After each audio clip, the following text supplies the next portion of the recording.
think we have to have the goal. Yes, you're right. Yeah. Good evening, everybody. This is the September 29th Peabody Institute Library Board of Trustees meeting. I'm sorry, October 3rd. I'm reading the wrong thing here. A remote participation is allowed in accordance with Section 20A, B, and C of the Acts of 2021 signed into law by Governor Baker on June 16, 2021, suspending certain provisions of the open meeting law, General Law 30A, Section 18. Alternative public access to this meeting shall be provided in the following manner. Number one, the meeting will be televised via Peabody Access Television. Number two, there's a link provided for a Zoom webinar. And also there are some phone numbers here listed as well.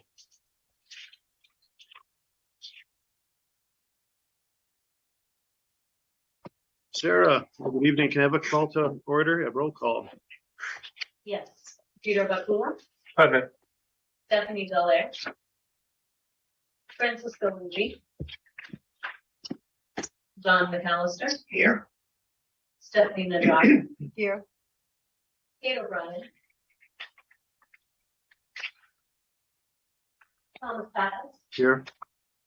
and Quinn. Here. Richard Truhan, Here. Jennifer Smith, Here. Ruth Titlebaum, Trina Vasallo. Here. Thank you. Recording in progress.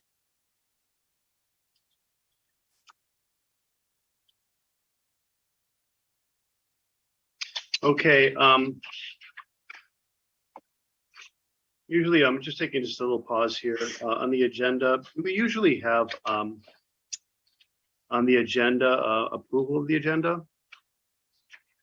It's what's, I know. Yeah, that's, I'm kind of noticing that. That's a discussion for another time. I noticed that we don't have that on this agenda. So approval of the minutes, agenda item 2 of the previous meeting. Take a minute to take a look at these. And somebody can make a motion. Can someone please make a I'll make a motion? motion to approve the minutes from last month's meeting. Thank you. Thank you, Don. Any discussion? Let's read about the minutes here and then we can have some discussion.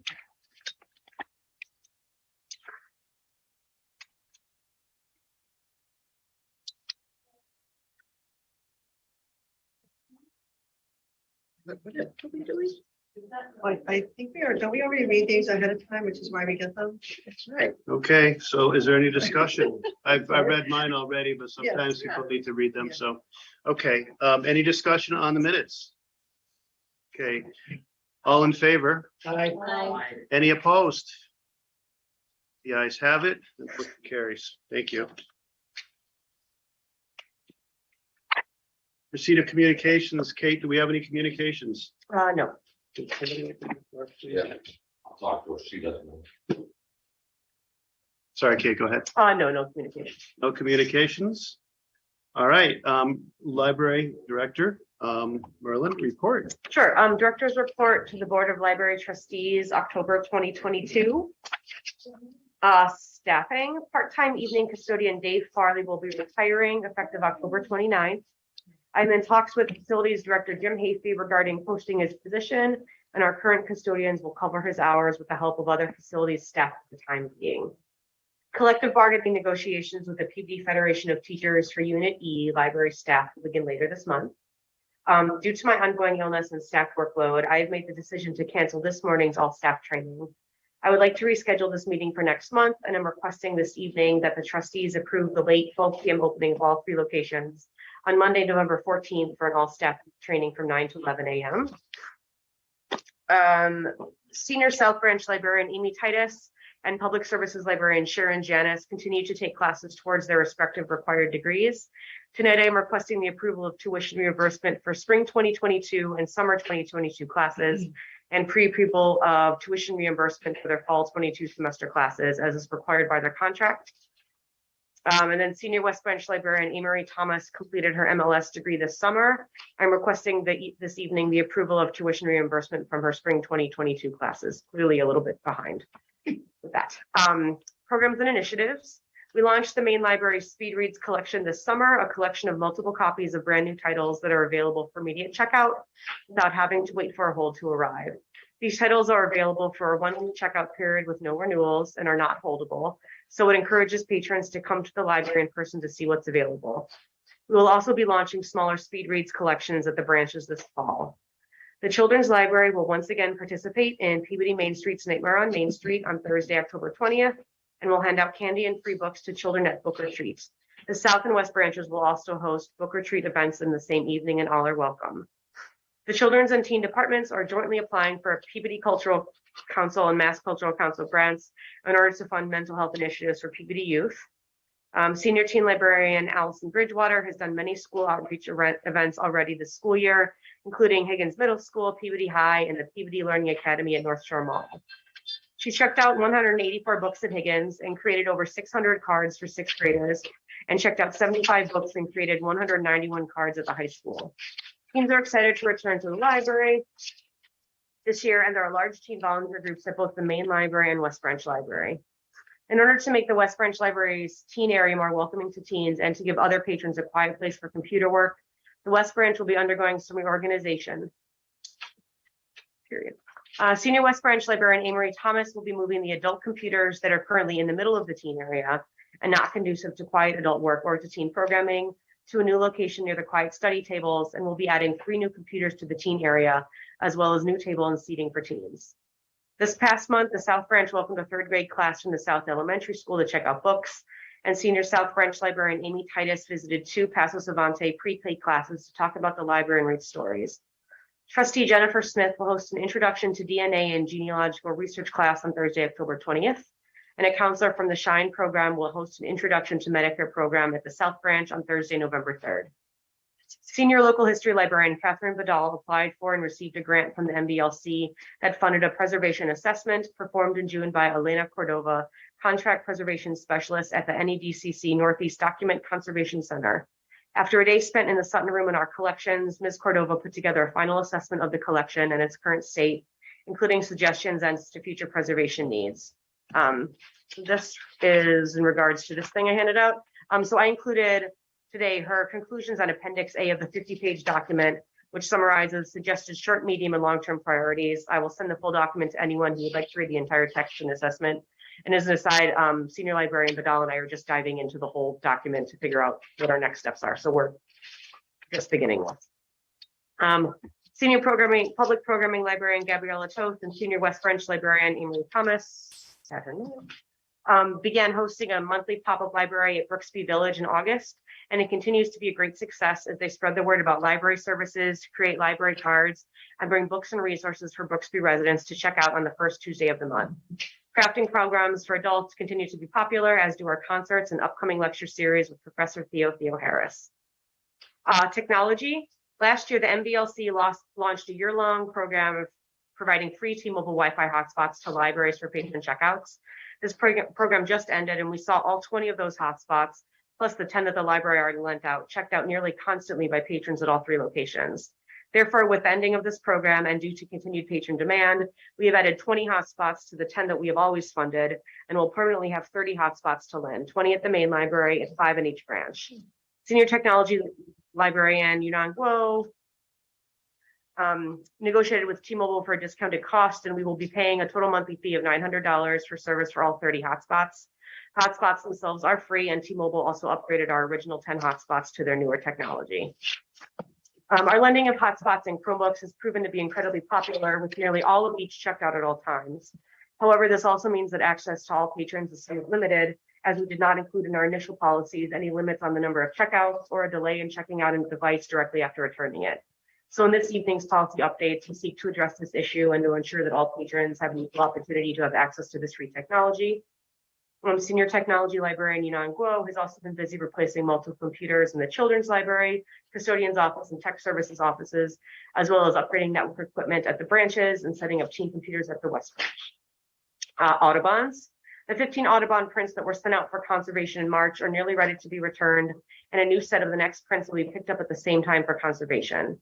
I will be requesting that the foundation continue to fund part of the project, and will be spending the remainder of the Sawitsky Trust and our state aid funds on this next batch as usual. As soon as I receive foundation approval, I will arrange a date for drop off and pickup with Studio TKM and let the board know in case anyone wants to join us, as it is an exciting process to see the recently conserved prints be returned and to send off a new batch. As of this batch to be returned, the library, with the incredibly generous support of the Sawitsky Trust Foundation State Aid, has conserved 326 of 432 prints. It's around 76%. With an approximate cost of $1,000 to $1,500 per print based on condition, at least $315,000 has been put towards this project with an estimated $105,000 in costs remaining. The Audubons are conserved in the order of their plate numbers, not based on level of damage. So these costs are approximate and based on previous costs. Budget, I've included the current budget. Nothing is of concern. I'm completing the MBLC's required annual financial reporting this week and anticipate no issues regarding full certification. And then building and grounds. Today I submitted capital improvement project requests for the city for next 5 years. These projects are FY23 on no request, as I will be funding the first stage of our security system upgrade with the state aid funds.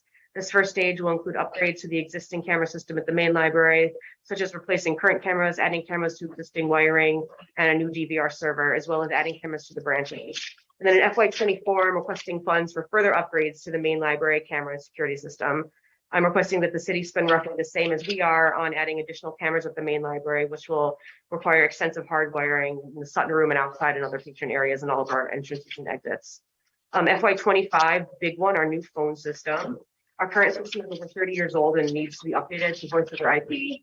That's accessible from home and connected to the branches. It also doesn't have enough voicemail boxes for all of our key staff. And it's like a 1950 switchboard down there when we switch lines around. So it needs to be upgraded. And then FY26 and 27, sorely needed new carpeting at the west and in the south branch. These are all projects that have been requested, except for the phone system, by previous Director Robinson, so are consistent with our previous needs and haven't really changed.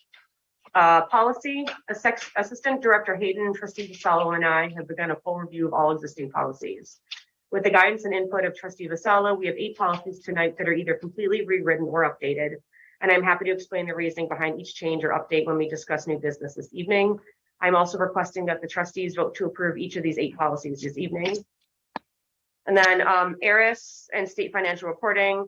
I distributed tonight Assistant Director Al Hayden's summary of her ARIS annual report and information statistics, including comparisons from the last 3 fiscal years, 20 through 22. And that is this packet that says it's a beautiful bar graph. She also includes a really extensive explanation of everything. So I invite you to read her incredibly thorough and fascinating summary and then analysis of the past 3 years of data, as it all bodes well for us, both in terms of statistics and attendance. Assistant Director is attending the meeting remotely tonight and will be happy to give a summary of her findings and answer any questions during the meeting. She really is the one you want to talk to because this is her baby. I don't want to steal her thunder. And that is the end of that. Thank you. Thank you very much. Some really good stuff here. With all the things happening. I'm not going to comment on everything, but congratulations to Avery Thomas for the master's degree. And the other thing too, there was some feedback that I got about the Allison Bridgewater. And what I heard is that I didn't know the library had so many programs. The library does a lot. And I was like smiling because I said, well, I knew about it. And the nice thing about this is that we're reaching out into the community as a library, and we're letting people know that we're here and offering things, and that's drawing people in. So I think that's a real positive thing. And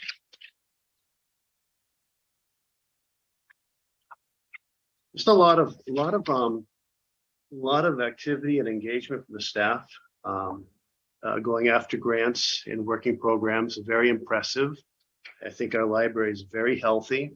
I'm looking at Alice's report here. There's some mention about our collections or our circulation having gone up. I'm looking at this chart. We took a dive, and then we came back with numbers that are higher than before the dive in the numbers. So it's very positive increases too everywhere else. So everything is on the up on this chart, which is again a healthy library run well.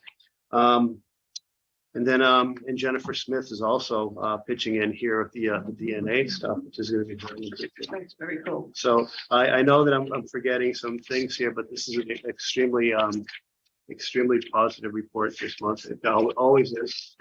appears to me, but there's some good stuff in here. I hope I didn't forget too many people on this. Just a lot of good work being done by the library. That's folks here. Thank you. Any questions for the director? Can I make a comment? Go ahead. Kate, I really like this listing of all on details. Yep. That's the first time I've seen it so detailed. It's awesome. And It's good to know the numbers off the top of our heads, because I always forget exactly where we are in sequence, so it's good to, So thank you very much. yeah, of course. It helps me too, to have an idea of how much is left, how much is spent, where we are, so it's good, I'm glad it helps. Another thing that was a myth to me is that I thought we were going in the order of what is in the worst shape that needs the most attention. No, And you just told us that it's by the plate number. Yep. So that's something new. when they It's good. came to pick them up last time, senior librarian Vidal and I had a fun morning of, they're in the vault, but they are in basically big portfolios and like 30 in a chunk, in just like a folded piece of cardboard, museum grade cardboard with cardboard. And the stand that they're on doesn't, if they're on the top shelf, they're just stacked up, but on the middle shelf with the supports on each side, you can't just slide it out. You have to like tilt it to slide it out. It was very terrifying. So I invite those of you who decide to be here in the morning that they come to pick up and drop off to watch that circus act, because it's terrifying that you have to lift them out. Catherine is working on a new storage system for them in the vault, because they're not stored in a way that's, they're going to fall out at some point. Do they have a recommendation of how we should set up storage? The problem is it's really hard to fit things in there. The problem is that vault was not made for that. And so any storage we want, she thinks that we have storage actually downstairs, map storage, those big wide but shallow map storage things, which is the really shallow metal drawers. She thinks that will fit, and that will fit the Autobahns, but it's down to like inches if it's going to actually fit. So she's doing final measurements. But we had not realized how precarious they were. Yeah. It's precarious to get them out and get them in. So it's a scary experience. Yeah, sure. I'm afraid they're going to slide out and like you know, slide a stack of papers. So, but I'll let everybody know when they come to drop them off, because it's exciting to see them come back. Yeah. Yes. On that same thing to the chair.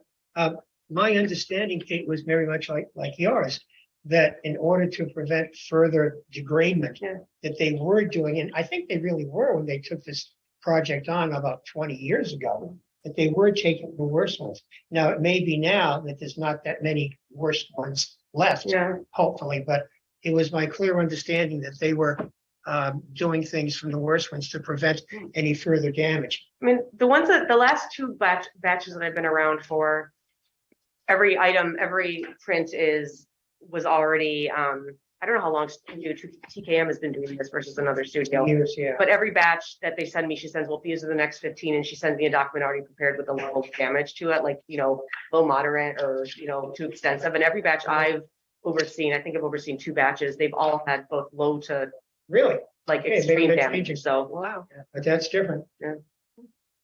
I think also because part of it is if we were not doing them in numerical order, they would be even more difficult to wrangle, honestly, because they're organized in numerical order. I think if we're taking out multiple portfolios at once and sliding things around, it's I wonder if they made the decision to just do it this way because it's less handling. Whereas if I was dealing with, things from multiple shelves, it gets. Because I know when TK first came on, that was what he said. I was there at the meeting. We'll do the worst ones first. And to keep them from further, breaking down.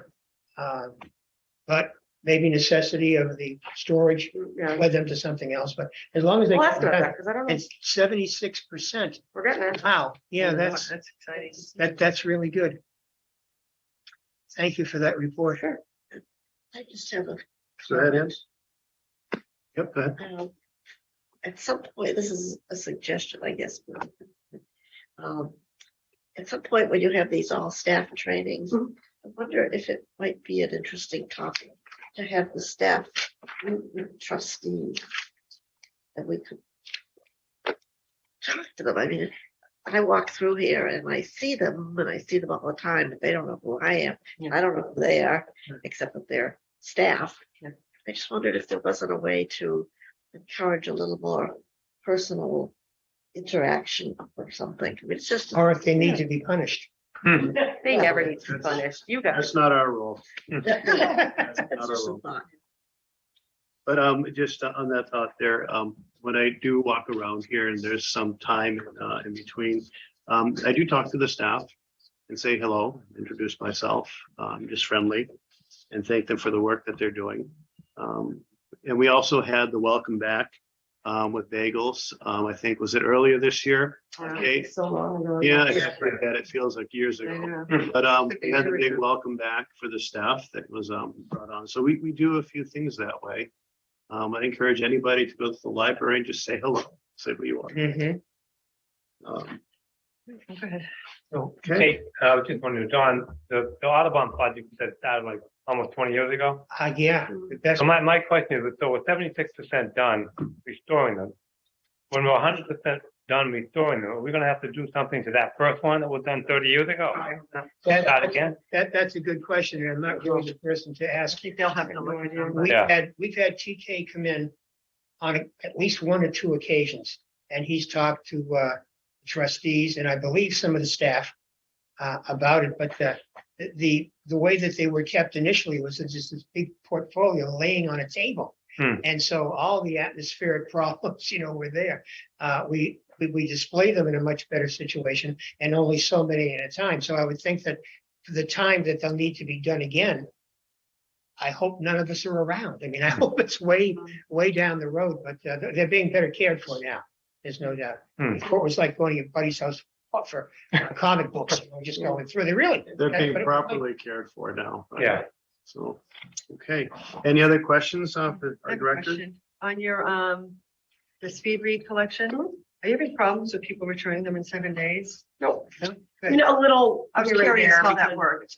But it's not enough that it's causing any issues. I think everybody so far understands what a neat option it is, and they Yeah. don't want to, take advantage of it. So Right. we haven't had any issues so That's far. right, because I was just curious if you can't control like that part of it. This is, So it's basically, when we're ordering fiction, for example, when there are any really popular authors, like say James Patterson, we buy a couple copies for our collection. We're also buying a couple additional copies that are specifically marked as speed reads, which means they are not foldable. You can only check them out for a week. So they go in a different physical location. So if you look in our catalog, you'll see like 6 copies of the latest James Patterson books. 3 will be normal fiction shelves, but they immediately go out on holds for months because everybody has them on hold a year in advance. so they're the same book. It's the same books, but it's just available to people. yeah, you have Read. to come into the library. You can't put it on hold. You can't call us and have us put one aside for you. It's just whatever's available on the shelf the moment you get there. But it's multiple copies of the really popular stuff. So you're not waiting in a holds line for it for,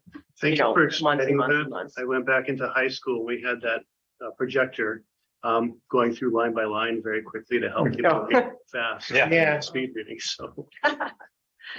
Kevin, I'm sorry, I have another question. Okay. The technology Mhm. on the Wi-Fi spots and all that $900 a month. So you're paying that out of your Collections, yep. collections. Yep. That's a lot of money. It's worth it. Yeah.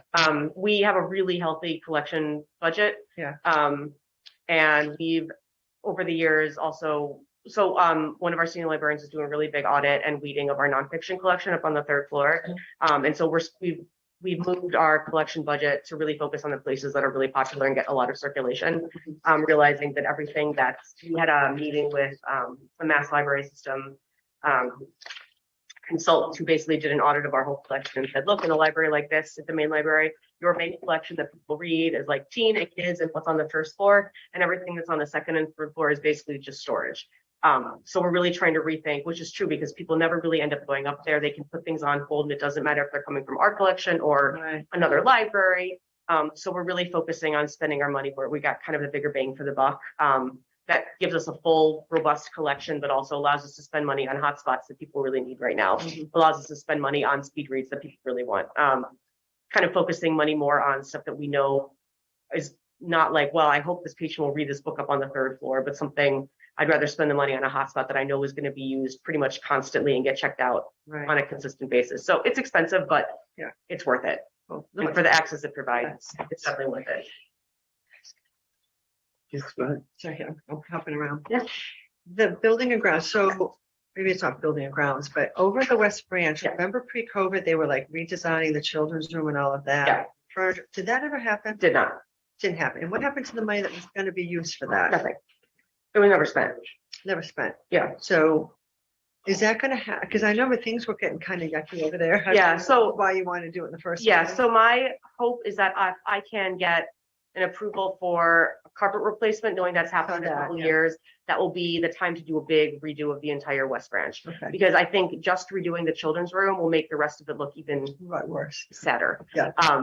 I've spent a lot of time there recently, and it's the whole thing, it's basically looks the same as it did when it opened, what, Yeah. 30 years ago? Yeah, yeah. So I think the whole branch needs to be refreshed. And my thinking is if I can get approval to replace the carpeting, then we take out everything, we replace the carpeting, we paint the walls and bring in new furniture.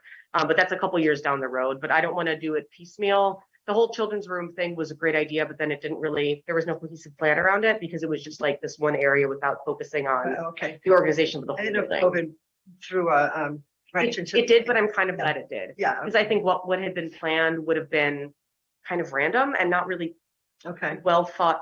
Wasn't that it wasn't well thought out, but I don't think it would have really Right. worked with the entire branch. Right.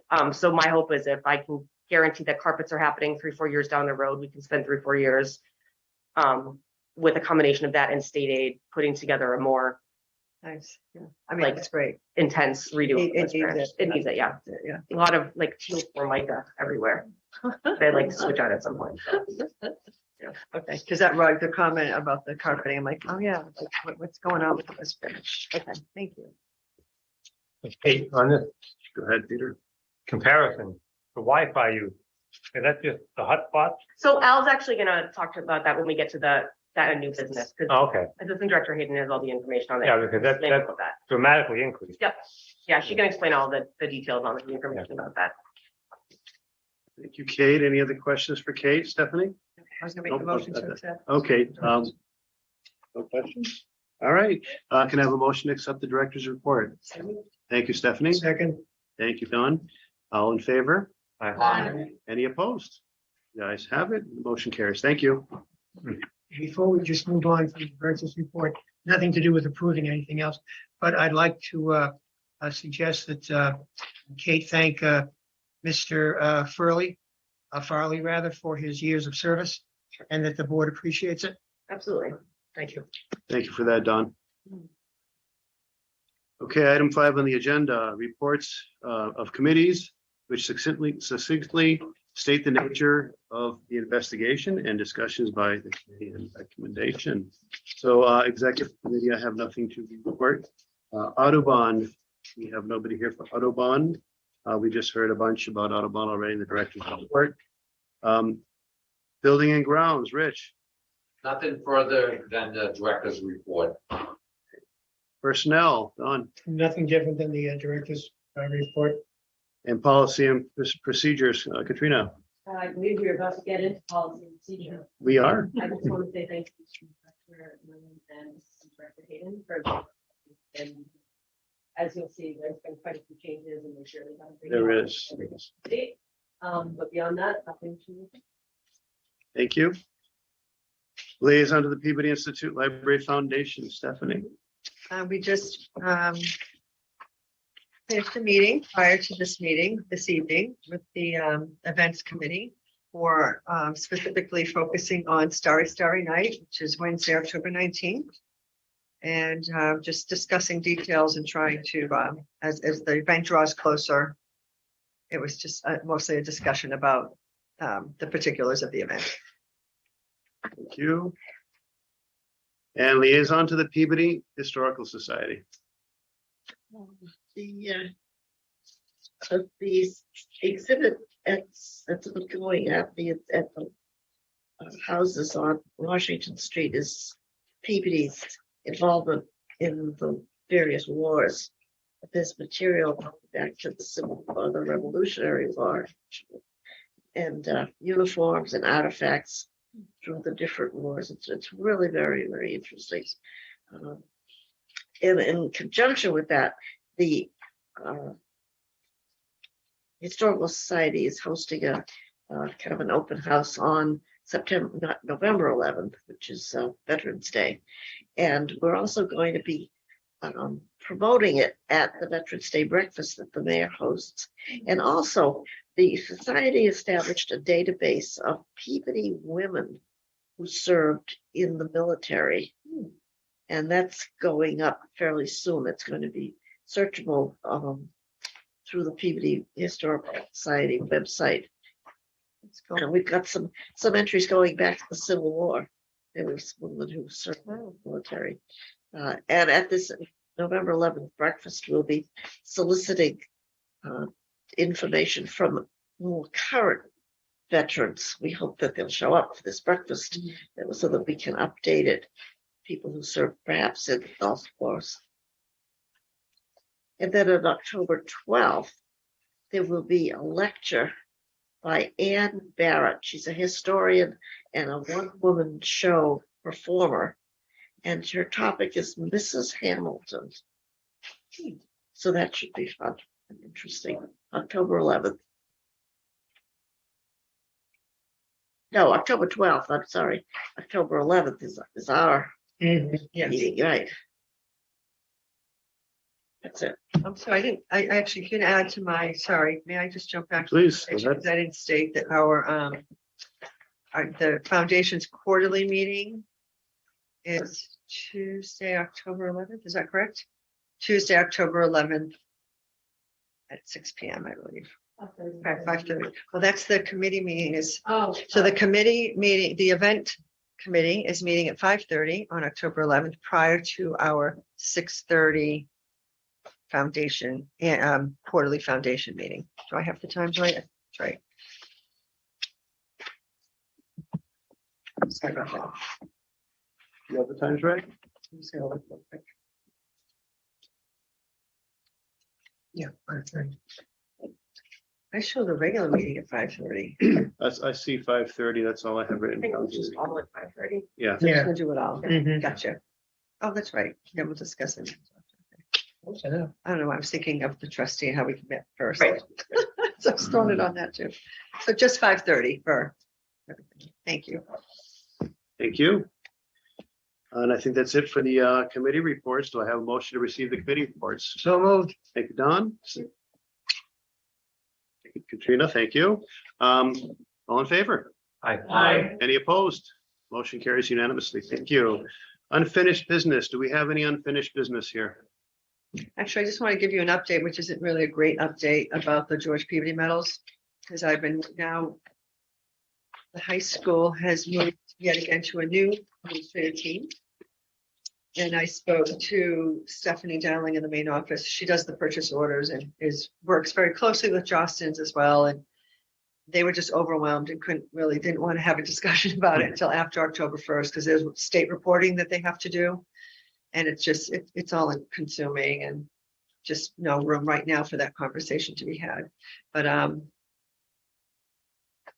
we're going to reach out to Jostens and just have, I think the last we spoke about it is that the metal itself, the type of material we use is going to be very indicative to what we can do, because I spoke to the city treasurer, and that generous donation by I believe it was the Rappaport family, that just stays, I think it was $1 million, that just stays, and we only can use the interest year after year. So the interest is not significant in regard to having this like amazing gold medal. It's just not going to be, with the cost of gold being at what it is recently, these past few years, it's probably cost prohibitive to have. So we'll just have to do a mixed metal, which is fine. I think as long as it looks, It's durable. and durable, and we like how it looks. I think the actual type of metal or blend of metals, we're just going to have to be flexible with what we choose because of cost. It's going to have to go down to cost. So it's just a work in progress. Is there a sense in lead time and when you say? No, because I have to, so now it's October 3rd. I know. So I will reach out like in a little bit. Everybody has to be able, it's just the beginning of school is overwhelming for everybody. And being a new principal and a new vice principal on top of everything, it's just a lot to ask. Well, it's in good hands. Yeah, so we'll go along as best we can. I think it's Alright. the best answer right now. Well, thank you for that update, Stephanie. Do we have any other unfinished business?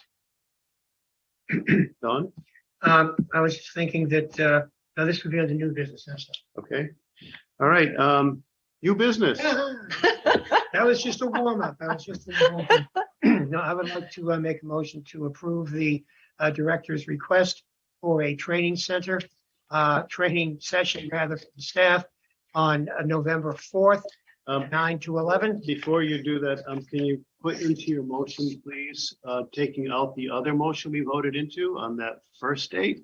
Just reassigning, I think, a date. Do you know what the first date was? It was today. It was today, okay. Today's So the third? sorry. Oh, that's fine. Okay, Did not. back to the beginning. Sorry, Don. No, no, no, no, That's all I'm yours. glad. I'm glad. I'd like to make a motion to change the resolution made on 10-3 by this board to promote or approve the director's request for a staff training session on 11-4. And that will bring about a need to have a late opening, which I assume will be at noon time that day. It's November 14th. Did you say 4 or It's 14? the November 14th. 14. Yeah. Whoops, Yeah, and we're here. Just doing sitting the down. same thing you are. No, I It's trust on the you. 14th. No, I trust you. I put down the 4th on 11-14. Thank you. Do we have a second? Second. Thank you, Rich. All right, any discussion? All in favor? Aye. Any opposed? The motion carries unanimously. Thank you. Any other new business? Make a motion. Yeah. To allow for the pre-approval of tuition reimbursement as well as the tuition reimbursement for both South Branch Librarian Amy Titus and Public Services Librarian Sharon Janis as their contract dictates. Second. Thank you for the second, Rich. Thank you for the first, Stephanie. All in favor? Aye. Any opposed? Motion carries unanimously. Thank you. New business. More?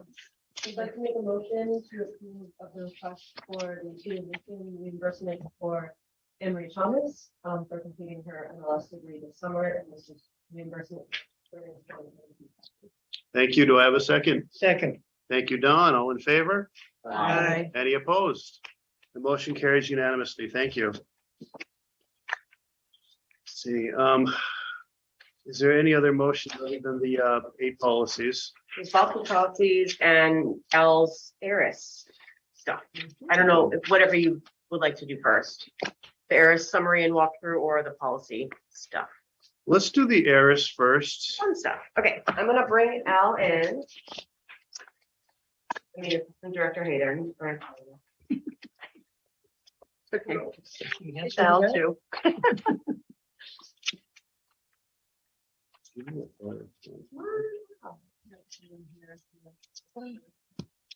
Here, The bottom. annual report Yeah, the bottom. information survey. Hi.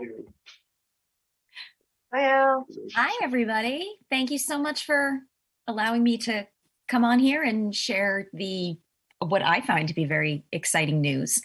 Al, thank you for coming here tonight and being in this meeting. No, it's my pleasure.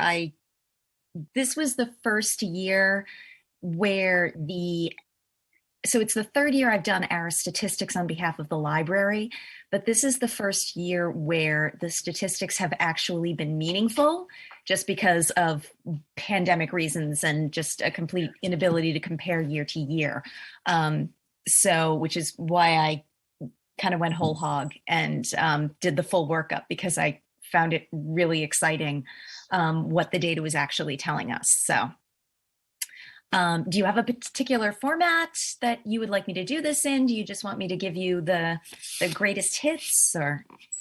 I think that you should give us as much as you think that we need here.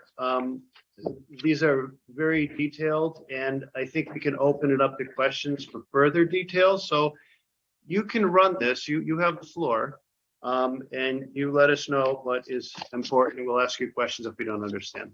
Okay, all right. So I will not read the full 11-page report to all of you. I'm sure all of you are very capable of doing that on your oh, own. shucks. Wait a minute. We have somebody here who wants to hear it. Anybody else who wants to hear the full 11 page? No, Okay. I have the Thank you. time. Thank you. Oh, shucks. All right. So in the interest of not keeping all of you here all night, what I did in the infographic comparison, I think, has the breakdown of the most interesting numbers.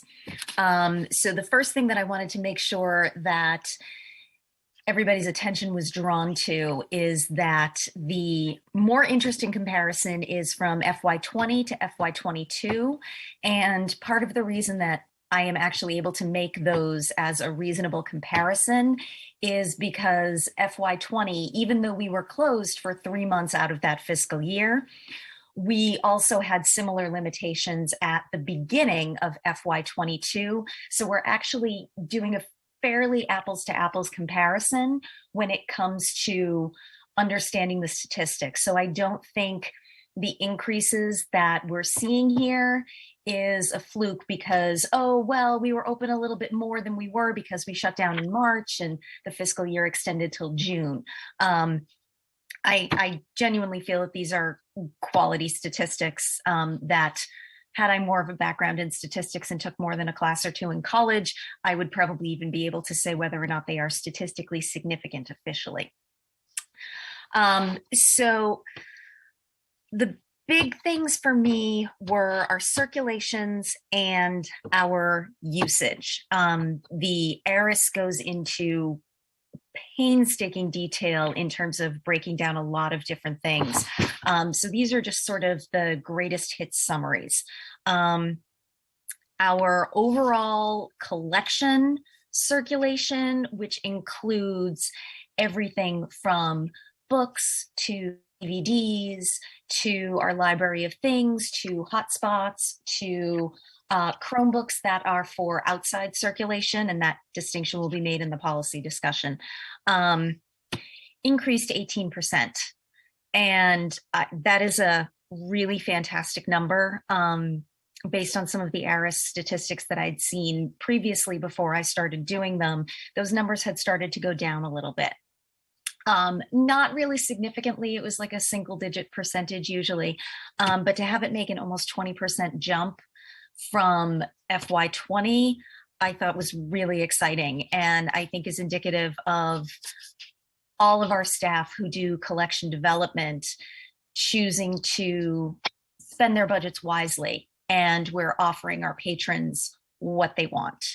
Our database usage went up 88%, and I found that to be astonishing.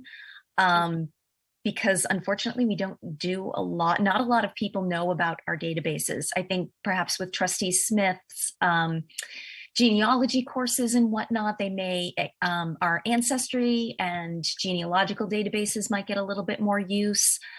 Certainly Hoopla and Canopy, I think, get a lot more use because there's just the library staff themselves love those databases and have a tendency to talk about them and just individually promote them to our patrons. But it looks like our patrons are finding an awful lot that they want on our site, and I would love to see us.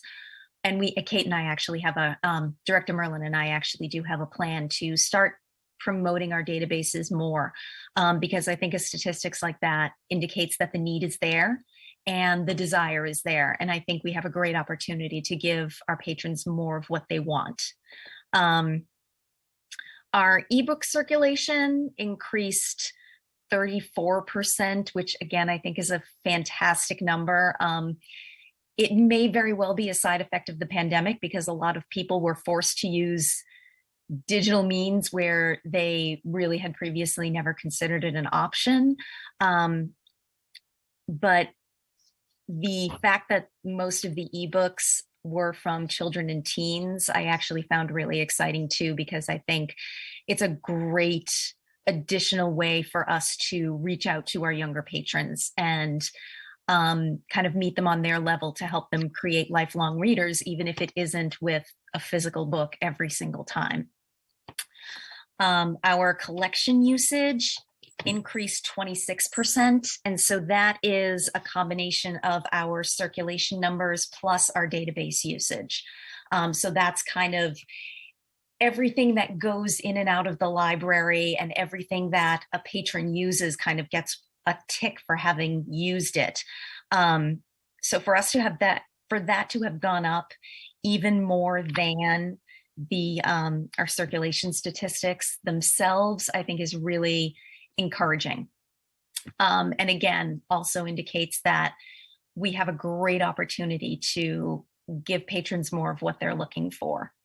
And let's see. Oh, the Wi-Fi sessions. I don't remember who mentioned the Wi-Fi sessions before. The nearly 4-time increase of our Wi-Fi usage does not actually include our hotspots. Our hotspots are included under our circulation statistics. Because the hotspots are checked out as a physical item. So the Wi-Fi sessions that are listed here are people in or in the general vicinity of the library building, logging in with their phones, their laptops, their tablets at all 3 of our locations, and they're using their own individual devices to log on to the library's Wi-Fi system. I believe from the statistics that Senior Librarian Go forwards to me. She's the one who has the access to these numbers and collates them for me when I submit the statistics. We have 2 separate Wi-Fi networks, one for staff and one for patrons. I do not believe that the staff Wi-Fi is included in this, which kind of makes sense. Our staff just have our phones logged into the Wi-Fi to keep from using data all the time, but this is our patrons using the patron-specific Wi-Fi network. And I think that really shows that a lot more people are bringing their devices into the library. They are using the library as a space that they feel comfortable in to work, to do research. They also may very well be using the really awesome MeScan app on their phones to check out books while they're in the stacks. I hope at least a percentage of those is. I just get the overall usage, not the granular, like how they're using it or, what devices they're being used on. But I think this really shows that people are using the library as much as they had been in terms of using physical computers, but that perhaps they're using their own devices more. And I think going forward, that can really inform how we think about how we design our spaces as well. And the website hits, I just find really exciting. And I was really surprised that they went up as much as they did. They didn't go up from 2020 to 2021 when we were closed. The statistics didn't actually go up that much. So to see them increase nearly 50% from 2020 to 2022, I think really speaks to the more the library is physically accessible to people, the more they are driven to our website as sort of like a digital branch of the library. Now that we're open and we're doing more, they're placing more holds. They are registering for programs, and they're using our website as a portal for that, which is exactly what we want them to be doing. And Director Merlin is constantly working with me and the senior staff to make sure that that website is regularly updated, regularly responsive to the patrons' needs, so that we can redesign it to make things more accessible or have our policies available on the website for our patrons to browse. And hopefully that will increase the website usage even more coming in the future. So those were the biggest hits. I think the biggest overall takeaway from this is that not only has the library recovered very well from the pandemic in a really solid way, but people are coming back to us more. And whether it is because they are enjoying our services more or whether they need our services more, it could be a combination of both. But I think it's a very, very heartening overall picture that the library is still very much present in our community and very much giving them the services that they want and need. And I think these kind of statistics can also inform our long-range planning, which will be coming up in the near future. Awesome. It's terrific. Was that the short version? Yes. And I just, Oh, that's I want to point out, and I'm very appreciative of what you did here. Not only do you give us percentages, which are okay, but you have statistically significant numbers, right? Mhm. If you Minitab, you'd find out you have more than enough data to say what you're saying. Really interesting, but take a look at the numbers we're talking about here. 50,000, 100,000, look at the scale, and look at this other positive charts here. Take a look at the numbers. They're in the tens of thousands on here. There's a huge volume that you're talking about when you give these numbers. A question for you is this a format that you came up with here, or the Peabody Institute came up with, or something? Is this something that other libraries do as well? If they do, I don't know about it. This was me getting Okay. really excited about what the ARIS report was showing, and very eager to share it in a format that could be a little bit more visually digestible than the 40-page printout that is really hard to read that I get when I submit the statistics. I remember asking, and I don't know if this is forgotten, but it's good energy here that I asked for some library statistics. Do you remember, Kate? This is just terrific. This is exactly what I had envisioned and more. So this is a Yay. very nice thing. And I have to ask, I mean, you mentioned that this is very positive and it can help in planning. I'm not going to ask, I'm just going to say, I hope that this helps bring more things to our library in a positive way. Money especially, to keep these programs going and grow things. This is terrific. Any questions for Assistant Director Hayden? Hi, Al, it's Stephanie. Hi. Did all of this go together to MBLC, like everything, your charts and everything go, or? The state actually has a really boring online form that you fill out. Oh. So this Al created for us, obviously for the staff, for the trustees, for myself, for her own self. Al took the numbers that she puts together and basically Al, correct me if I'm wrong, you basically get like a black and white PDF printout at the end of just like numbers. Oh, She can show you. It's very uninteresting and very impossible to read. doesn't look this good. No. This is what the ARIS statistics looks like. In Yeah, no, it's not. It's not. It's really, readable. really dry and boring. Well, I wonder if we can use this information at some point. Do our city councilors need to hear about these kinds of Oh, things? And when definitely. budget talks, like this is, I mean, we've had statistics before, but it really is nice to see, us coming out of the The pandemic. FY 20 to Mention, 22 And is that's just huge. key. Seeing where we were before this, and we were in a really good place before this. Right, I mean, exactly. And we bounce and right back. seeing that we bounced back and more is really Yeah, it's big. amazing. It's wonderful and it's such good news, to see it in writing with the numbers to back it all up. So, bravo to all of you and bravo to you, Al, for putting this. This is like amazing Yeah, it's beautiful. and color coordinated. Of course. Of course. We like our branding. We love our branding. Love it. Great use of a bar chart. I see so many Oh, my gosh. different things being presented. I'm going to call this is the right way to present these numbers. I like this. So cool. And just look at those big red tall bars over there, it's just amazing. It's I'm glad very there's no dramatic when fight. you see it laid out visually. And I think and I don't think a lot of people would necessarily see that. Like if I gave you the ARIS report, I think it would have been incredibly boring and a lot of effort on all of your parts to have to parse that for the really great information that it actually provided to us. So I wanted to make sure that there was a shortcut so that the people who we know care very deeply about these things would have a way to just see it visually and immediately. And for those of you who look at those giant posters that if I had my choice, I would wallpaper the library with, that have our return on investment statistics. All right. I am going to recalculate those because I have a sneaking suspicion. I can't confirm this yet, but I believe that some of these increased statistics will be affecting that and also increasing the return on investment.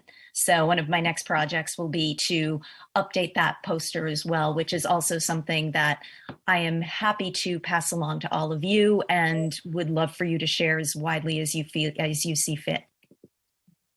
That's great. It's great. Thank you so much. My Any other pleasure. questions? I don't have a question, but I'd just like to, first of all, commend all the work that's been done. It's the most that I've ever seen and in the most concise form that I've ever seen. But just some of the things that were said, the patrons have discovered they have many ways now, especially with the pandemic, that they need us and they enjoy us. But I think maybe the pandemic caused them to discover us. And when they came in and they saw what we could do, not we, you guys could do. I think that was what it was. And that just set off the torch and just keep carrying it, because there are a lot of people out there that don't understand what the library can do. And I think probably no one besides you and Al and the staff really know all you can do. Mm. And it seems like you're all busting at the seams to add to that. So that's great. Nice documentation and very uplifting to the staff. Good to hear it. Thank you for the hard work. That was supposed to be the focus of our all staff meeting this morning. So Mhm. that's what the focus of the November meeting will be. Well, you done good. So A lot of hard work from a lot of. it almost seems like if you have a collection on the third floor that doesn't get used widely, that maybe servers up there with databases. Well, the goal, the long-term plan is nonfiction gets weeded very heavily. Nonfiction gets moved all onto this side of the third floor. Fiction, which is right above us, gets Yep. moved over onto the old side of the building, third floor, because the people browse.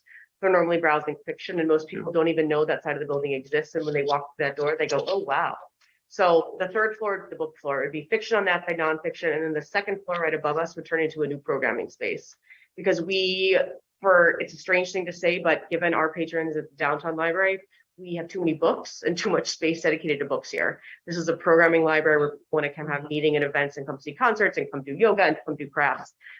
The branches are the reading libraries. The downtown library is the programming and event library, and we do not have enough programming space here. So the goal eventually is to turn that second floor, take out all the shelves, create a hallway, put in some walls, create a hallway so people can still come in through the back, create some glass doors at the front, turn it into big open programming space with dividers to change the space as we need it. And you're making big- informed decisions planning because of the data to support them. Yeah. That's fantastic. Our circulation is going up, but Al, I don't know if this is possible to do, but I have a sneaking suspicion. If you look at I'm sure actually she's done it already.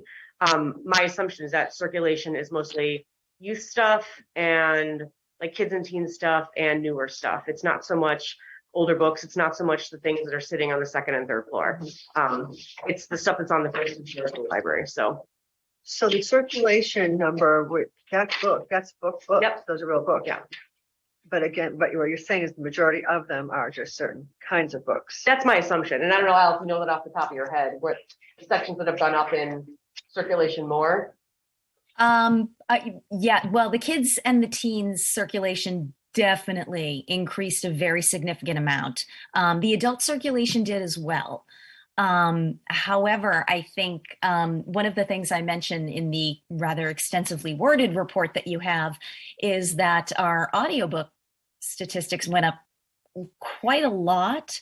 And I think that was largely due to the fact that it was weeded very, very extensively. And what's left is a collection of what our patrons actually want and what our, I believe it's our senior local history librarian who does that collection development, something that she puts a lot of care into and makes some very prudent decisions rather than just adding and adding and adding. So I think that, and there is library world research to back this up, is that when there are fewer books, weirdly enough, the circulation tends to go up because people are more able to browse and serendipitously find things that they may like because there's a little bit more breathing room on the shelves, and that they're also able to get what they need a lot faster, and because it's a lot easier to find. So I think the weeding project that Director Merlin has planned is a really, I think will also help to improve our circulation statistics. And it's important to remember for that, as the consultant reminded us that, even if we do a heavy duty reading of especially nonfiction, also fill in gaps where there are gaps, but also it's important to remember that we are not the library of last resort. We are part of a really extensive network, and then we are part of a really extensive statewide network. So if we get rid of a book because it hasn't been checked out here in a couple of years, which is how weeding works, you get rid of a book if it doesn't fit certain criteria.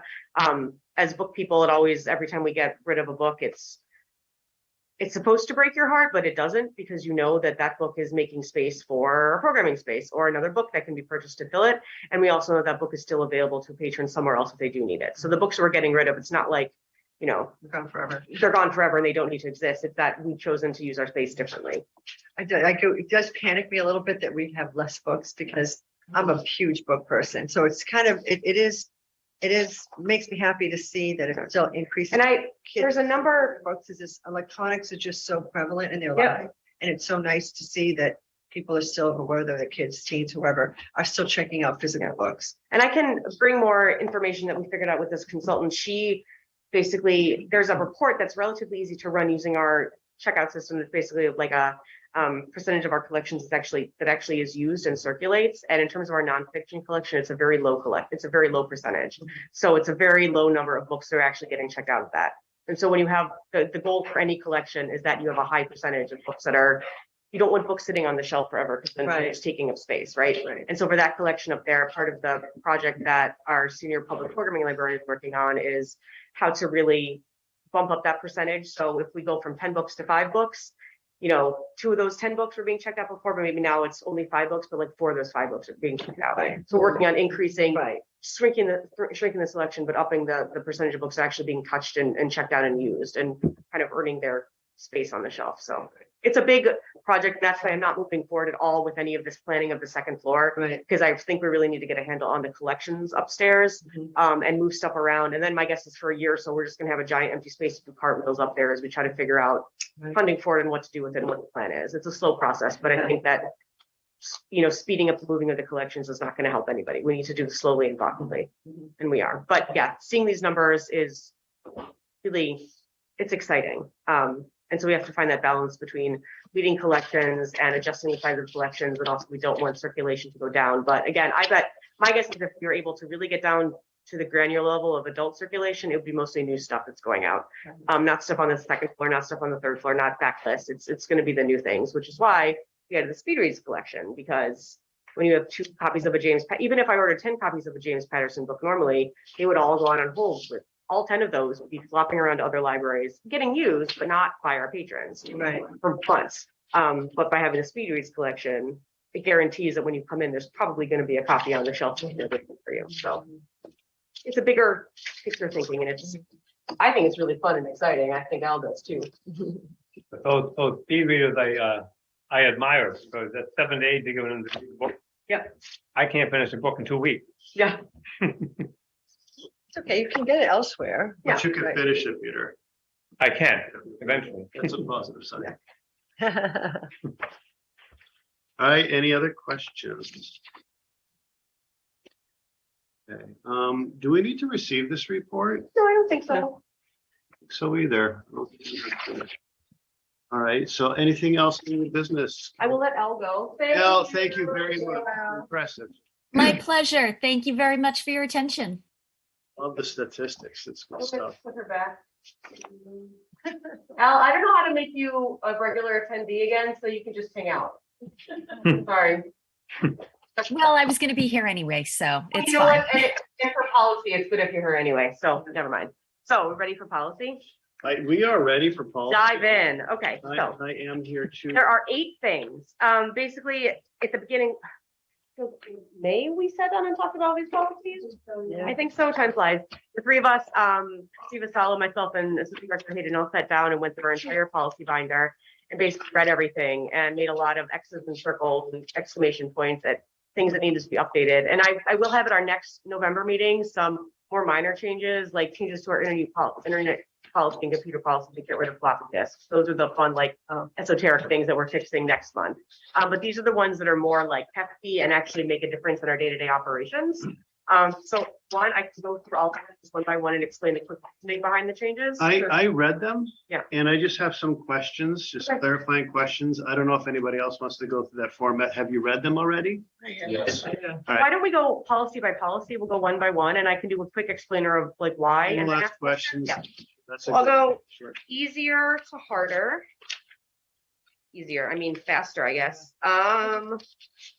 Okay, so museum pass policy and procedures. The only change to this is that we are limiting it, the bar and limits policy, announcing that patrons may not reserve an individual institution's pass more than once per week, and a week goes Monday through Sunday. And that's because there are some passes that people are checking out, like they're reserving for like a Friday and a Saturday or a Sunday, or some passes that are like alternate day use and they're reserving it for like the Monday and the Wednesday. And there's some people that love our passes and I love that, but it ends up being kind of monopolized by a couple patrons. Yep. And the whole point of everything we have here is that everybody gets equal chance to check things out and access them.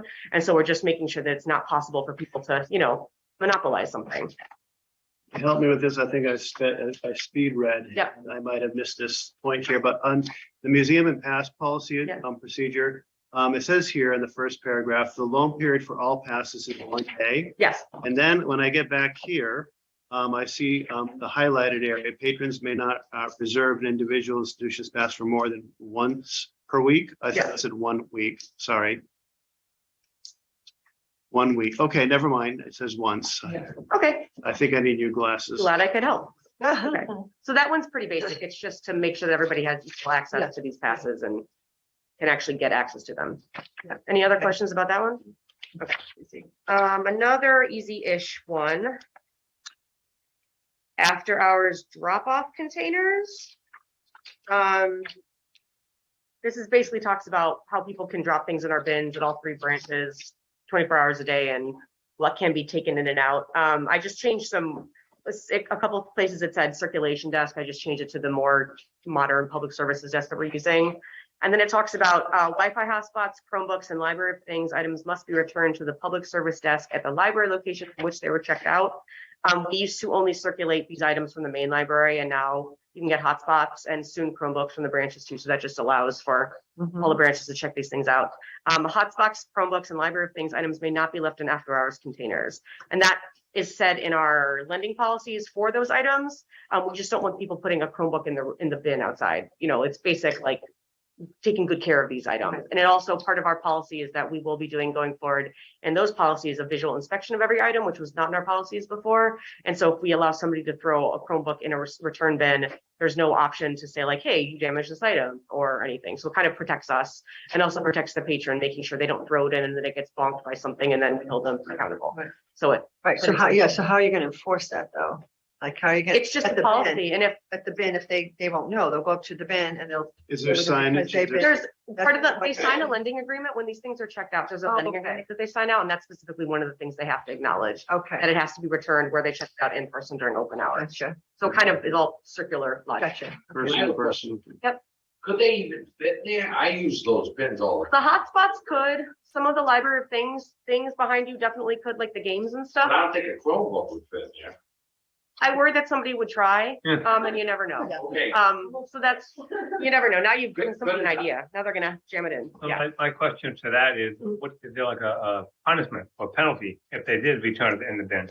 So that, there's not specifically a policy. It just, the lending policies basically say like, if you don't abide by these policies, we revoke your borrowing you can revoke your borrowing privileges. So it's up to us. If it's an honest mistake and the thing is fine, Right. we always have the right to be like, well, just don't do it again. If something does happen or it's clearly done in a malicious way, then we always have the right to say like, you can't check out something for 2 months. So Very smart policy. there's that. Those were the easy ones. Material circulation policy, we'll go to that, kind of fun. Basically, our old circulation policy, I can show you it, was really weirdly detailed, for no apparent reason. I mean, it was very weirdly detailed. I won't speak ill of it. Where is it? don't even know where that is. Our old one had like limits. Our old one had limits on types of items that maybe in the past it was necessary to limit things, so people were not monopolizing entire collections. We've taken out a lot of those limits because they're just not necessary anymore. Like we don't need to put limits on audiobooks anymore because people are not checking out 15 at a time. It just is not really an issue. There also were different limits on. There were limits on similar topic books, which used to be because kids would come in and check out books for the science fair project, and they would check out like they would want to check out a lot, but then it would decimate an entire collection. And so the old limit said you couldn't check out more than 5 at a time, which still decimates the collection. And then we realized I am breaking this policy when I check out 6 books on Halloween for my daughter. So we decided to scrap it whatsoever. And basically, if something ends up happening, just have a conversation with the patron and explain to them, like, you know, don't take all the books. And if they do, it's their right to do that. But I felt really awkward having a policy in there that I break. I mean, it was meant for specific research topics, but I don't feel like it's appropriate to have a policy for like 3 different topics for certain ages of people and not for all books. So we just scrapped that whatsoever. So basically this just simplifies it, I think, hopefully. So for DVDs, it used to be 4 per card at the main, 3 per card at the branches. The people that come in checking out DVDs these days are people that don't have streaming services at home, because you kind of find one or the other. People that come in and they want a lot of DVDs because they're at home a lot, or they have the time to watch movies and they don't have access to streaming services, or they don't check out DVDs a lot at all because they have Netflix and Hulu and whatever they need. And so we felt that limiting people who need access to these DVDs because they don't have another way to access it because of money or access was cutting off access to them. So we try to simplify it, basically 5 new DVDs, so with the new sticker on them, and then 10 old DVDs at the main library, and then 4 new and 6 old per card at the branch libraries. Again, we don't have, you can see our video circulation has gone down over the years. I think just because people, and Al explains in her report, people have more and more access to streaming services, and the people that don't have access, we don't want to limit them just because they can't afford it, basically. New books are the same. So Wonder Books are my and Al's new favorite thing, I'm pretty sure. They are books in the children's library downstairs, and they're basically books that come with this little attached audio player. So it's an audiobook attached to the book, and it has the bling when you turn the page. And they're extremely popular. They're also like $60 a book. They're extremely expensive. And so we're limited as to how many we can purchase just because they cost so much. So we are limiting people to, what did we say? Still not seeing that part. Children's Wonder Books under new books. Oh, the Wonder Book. Yeah. So we're saying we're limiting people to 5 per card. Just so they don't decimate the entire collection, because it's a small collection, and with no renewals also, so people don't check them out and have them forever, because they're really tempting, speaking of my daughter, to never want her mom to take them back to the library because she wants them forever because they're super cool. So it's also to protect against. Are those durable books? I'm sorry, this isn't public. They're the normal books, but they have this plastic audio player like really securely attached to it. Okay. We have not had any issues yet with the player disappearing or nothing. How long have they been in circulation? 4 months, Okay, that's good. different months. I mean, so far so Yeah, good. yeah, I think we haven't had any issues with damage yet, and it will happen like it does with any item. But yeah. the concern becomes if we start getting them back with things pulled off, right? The things that have disappeared, and we'll deal with that Yeah. down the road. So speed reads, limiting to 5 per card at a time with a loan period of 1 week, no renewals, no holds.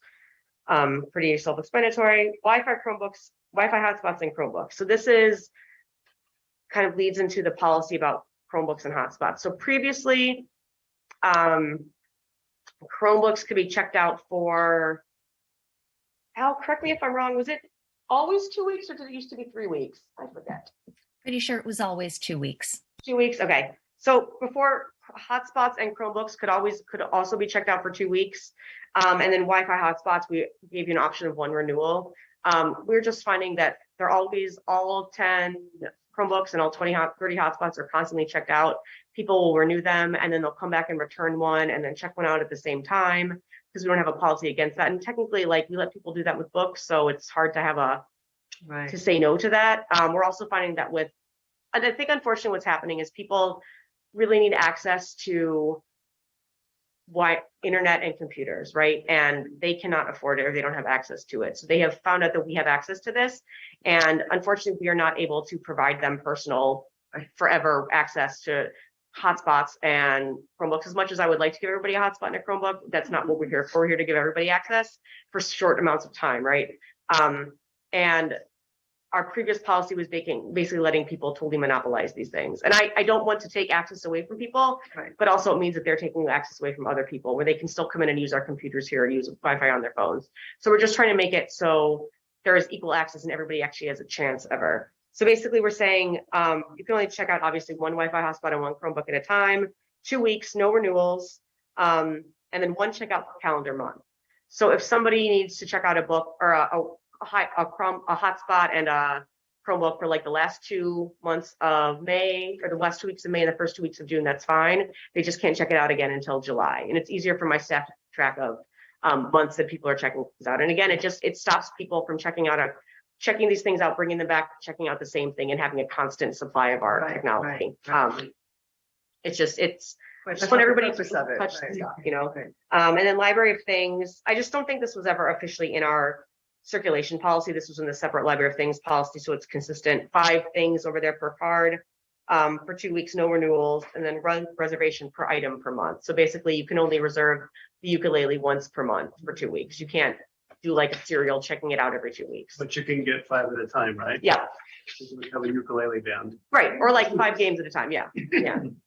So though, and then on the back it just says we added patrons are encouraged whenever possible to pay all bills on their online account via credit card. Just because it didn't ever really even say in here that you could pay online. More informational, not about the policy. Yeah. I thought we had very low fines and got rid of fines on late books. Yeah.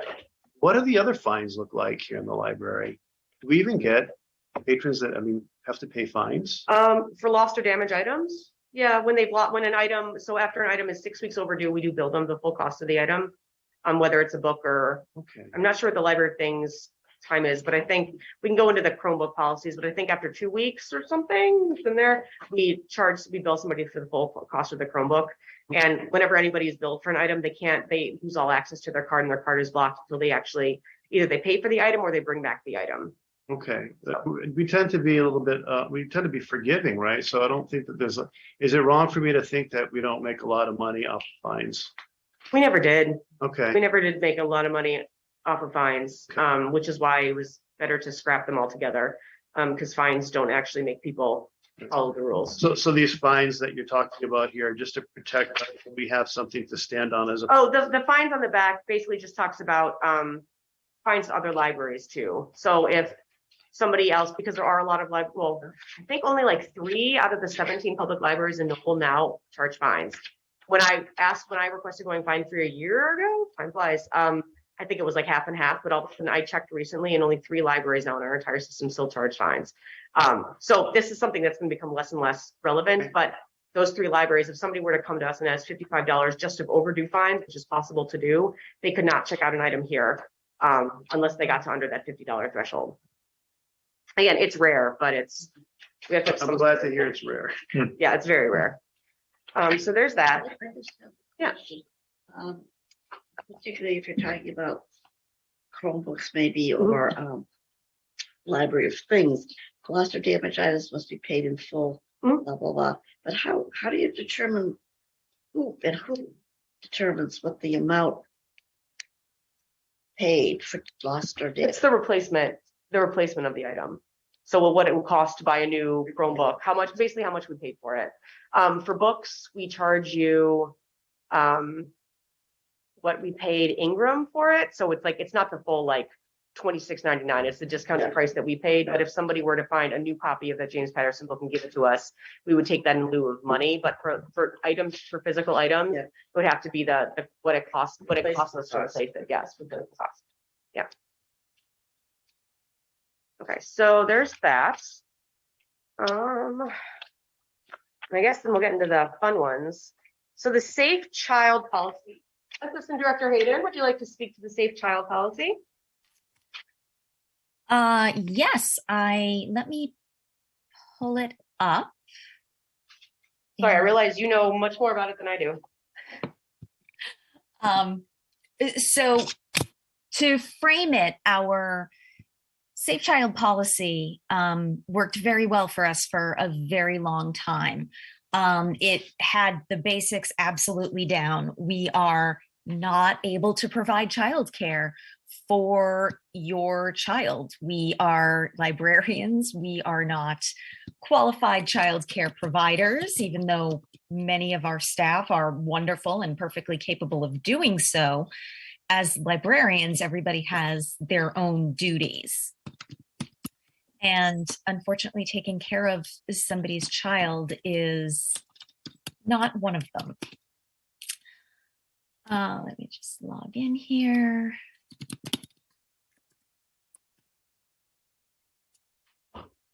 Let's see. Okay, so we have our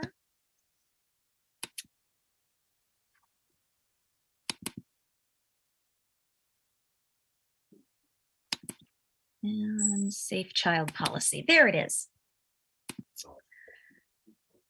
So one of the things that we were focusing on with all of the revisions of our policy, and Director Merlin has talked about this in various ways for other things, is access. So we want to make sure that people fully understand that we want to create a welcoming atmosphere for families of all types, for people of all ages.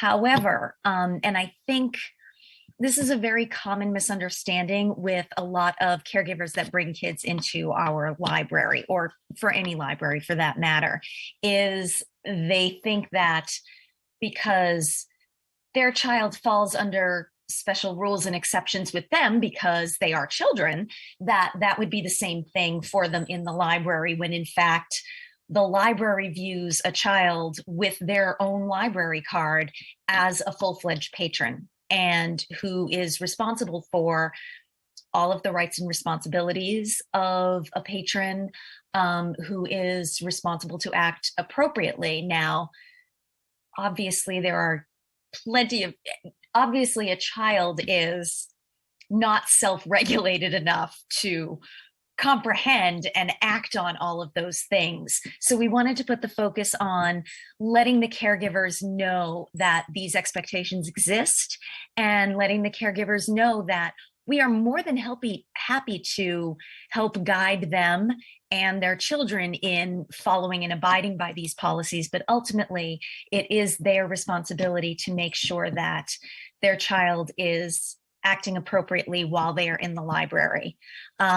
We wanted to also make sure that we emphasize that the library is a public building.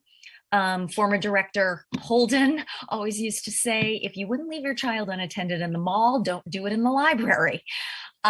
So we wanted to emphasize that a little bit more. But more so, we also wanted to emphasize to both the caregiver and to our staff exactly what needs to be done if a child is left unattended, in order to make sure that that child is safe. So those were the major updates to this policy. So there's no age necessarily. No, Kate and I talked extensively about this, and even from our own experiences, it's really up to the caregiver. I think a 3-year-old left alone in the library without an adult around would raise any adult's radar. But, you know, it's very much up to the judgment of the parent or the caregiver. Is their 8-year-old child mature enough to sit quietly at the library for an hour while the parent goes shopping? That's not for us to judge. We've had 11-year-olds who we have had to contact the parent because that child was acting unsafely, whereas another 11-year-old in a different situation would have been acting perfectly normal. So it's really difficult to assign a hard, definite number and not expect pushback from the caregiver. To say, what do you mean my 9-year-old isn't able to do this when I was 9 years old, and so on and so forth. So we decided to leave the age out, and again, emphasize the role of the caregiver in making these decisions. Is it often that children are left here without an adult coming to pick them up at the end of the day? I don't know. Yes, mostly teens though, right? Like older kids? Yeah, older kids. So I they find that most of the team nights are without supervision. Often they'll stay for the duration of the long term being open. When you say without supervision, their caregivers are here. Right. But it doesn't mean they're not acting appropriately and. Right. going- Pretty typical. When I was the teen librarian, there were kids that would come at, 6th, 7th graders that would come, right after school. So like 2:30 and they'd be here until 9 o'clock and then they would leave. And, we, under this policy, if they had to call a parent, they could, but we did not wait with them because that's not our responsibility. And the kid would take the ride home. We would, if they did stick around, we would have to do something about it. But they were here unattended, but they're in the teen room, which is a different. Right. They don't fall under the safe child. At that point, they're no longer a child. They're, fall under like the adult rights and responsibilities, which basically like don't be a jerk, essentially. Right. Yeah, so the kids that are here unattended and their issues, and it takes longer, it's teenagers usually, or middle school kids. I was downstairs, I was here today, going through the downstairs exit. And I saw there was a little boy, might have been 4, and the girl was 6. And there was an adult over in the books. Mhm. They were in that little nook right there at the front. Mhm. And there was something about it that made me think, doesn't look right. These kids are here by themselves. But I couldn't tell I didn't know whether that adult was associated with those kids, so I didn't do anything. Yeah. But I could see where it happens. Yeah, and in that situation, the staff are, especially downstairs, are keeping an eye on things and That's true. keeping an eye. I figured there were 2 staff at the desk. Yeah, they're trained to keep an eye on that situation and keep an eye out for kids and make sure they suss out the situation and make sure everybody's safe. So. Yeah. Well, I like the vestibule down there because, the librarian, if they're able to see, it's nice to see if a young one walks in with the caregiver. Initially, anyway, which is what you'd hope, that they're walking in with the person supervising them and you can see who they are. You know what I mean? And make sure that they're staying connected and one isn't leaving without the other. Yeah, right. Okay. Thank you. And one other question. Are all of these available in other languages? Not yet, but they can be. They probably should be. Yeah, especially. Yeah, our safe child policy downstairs is available in other languages, but it's a very basic, like 3-sentence thing. Yeah. So to get this translated is going to be an extensive project. Yeah. I wonder if you ask the school department to help you with that. Maybe there's so many Spanish speakers, because I find it's a huge. You almost have to. The basic sign downstairs says like, they're not our responsibility. Any child left unattended will call the police. The basics of it have always been down there. This just fleshes it out more. In more than one language is what you're. Yes, yeah. It's downstairs. There's signs. I love the children's room more than one language. Yeah. Wouldn't be a bad idea as just looking down the road to have everything available. Oh, absolutely. Yeah. It's a big undertaking though. Right. Yeah, but absolutely it'd be a good idea. Part of our language program. Okay. I know, right? Oh, God. Do we want to have? And towards the end here, you say, staff cannot prevent children interacting with, meeting with persons who are not an appropriate chaperone. I mean, it's not up to us to know though. We don't know. How do you know who they're with? Yeah, because then it's our responsibility to say like, you look creepy. You can't leave with that kid. I mean, it's, Exactly. and they know that person. That's why we say, don't leave your kid unattended in the library. Because, yeah, we're not in a Public place. Yeah, we're not in a place to, as much as we would hope that we would be able to like pinpoint people and follow our gut, it's not appropriate for us Where to does say it say that? the last line on the back of the page, on the second page, or the second to last line. Library staff are eager to help caregivers. Oh, it's the one above that. It's the line above that. Eager. Yeah, take you. Yeah, I see it. I see it. It's a one above it, okay. Yeah. As in all public spaces, stranger danger is a real concern. Library staff cannot prevent a child from interacting. Instead of saying cannot prevent the child from interacting, library staff cannot determine, are not able to determine. Something to that effect. And I'm sorry if I'm being picky on the language, I might be totally off base here. I know what you're saying. Yeah. Library staff cannot prevent. Sure, library staff can prevent, but I think that's not really what you're trying to say. There's Yeah. no way for you to determine if somebody's dangerous, right? Because we have a policy Or that who you the can't look at relationship people is and with how they them. look, right? So if that goes back to, I'm not able, We're not able to, right? Yeah. It means that, how am I supposed to tell Right. who it is that you're leaving with? So maybe soften that language up or shore it up somehow. So it doesn't look like we don't want to protect the child. And that's just my pickup on it. I may be Yeah. wrong. Well, if you see something that is truly a red flag, I think out of concern for any child. you can Yes, make that absolutely, decision. right. Because, but they cannot still is accurate in certain, it's like in a grocery store, or any public place where we've Mhm. seen behavior that is uncomfortable for someone to observe. And some of it- I cannot prevent, And some other of it than you may calling not the even police, I observe. guess.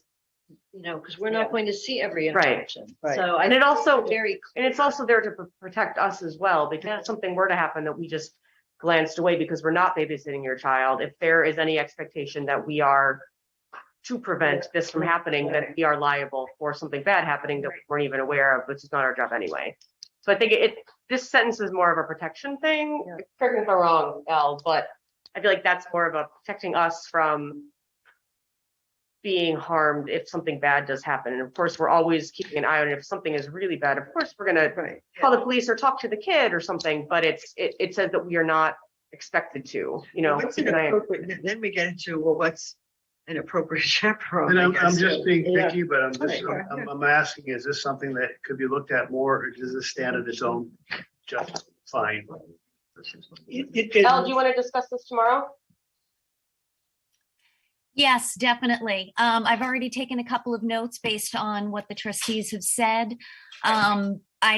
Just as a side note, this was some of the research that went into this involved looking at other library policies, and I believe the stranger danger part was taken from the Boston Public Library's policy.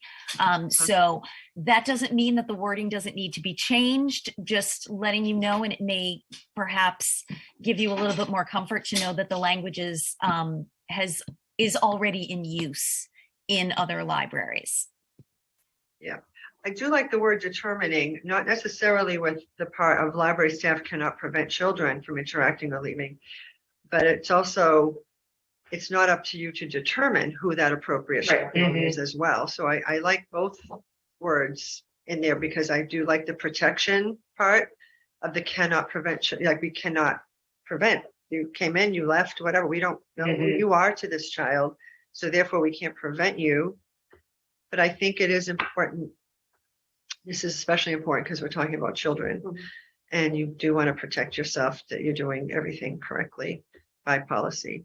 I do like that you also are not able to determine. Where does it say that? It doesn't, but you're just able to determine the appropriate chaperone.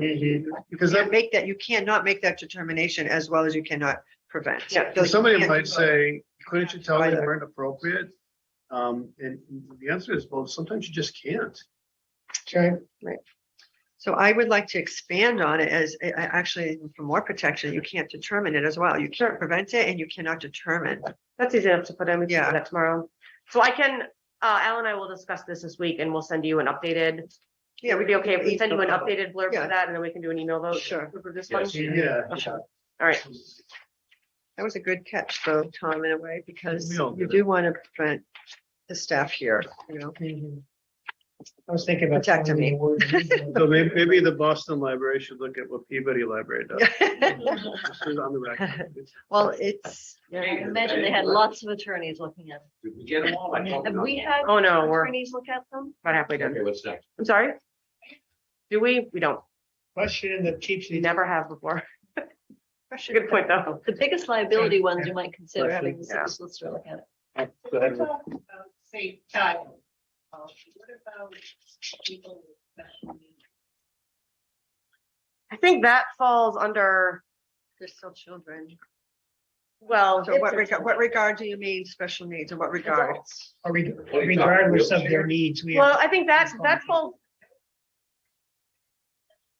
I think once they're over the age of the child, and that falls under the general adult rights and responsibilities, and it's not really our place to determine, who has a disability, who has a special need.